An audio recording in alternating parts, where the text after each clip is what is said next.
যদি বলি এমন ক্রিসপি স্ন্যাক আপনারা খুব কম খরচে বাড়িতেই বানিয়ে নিতে পারেন, তাহলে কি বিশ্বাস করবেন? তো চলুন কী কী দিয়ে বানিয়েছি দেখে নিই।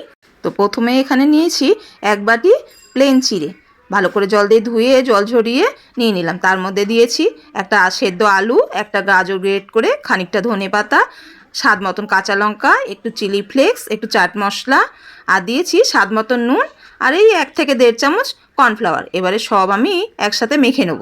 সব একসঙ্গে ভালো করে মাখা হয়ে গেলে এখান থেকে অল্প অল্প করে লেচি করে নিয়ে হাতের তেলোতে এইরকম করে চ্যাপটা করে নিয়ে আঙুল দিয়ে মাঝখানে একটা হোল করে নেবেন। ঠিক এইভাবে দেখুন আমি করছি যেমন করে।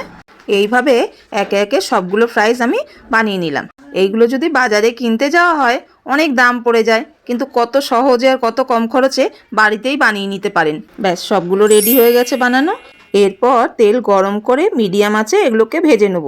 ভাজার সময় একটু লক্ষ্য রাখতে হবে, যতক্ষণ এগুলো নিচে থেকে ফুলে না উঠছে ততক্ষণ এগুলো উল্টাবেন না। এগুলোকে একবার একটু হালকা ভেজে তুলে রেখে পরের বার আবার একবার ভেজে নিলে অনেকক্ষণ পর্যন্ত মুচমুচে থাকে।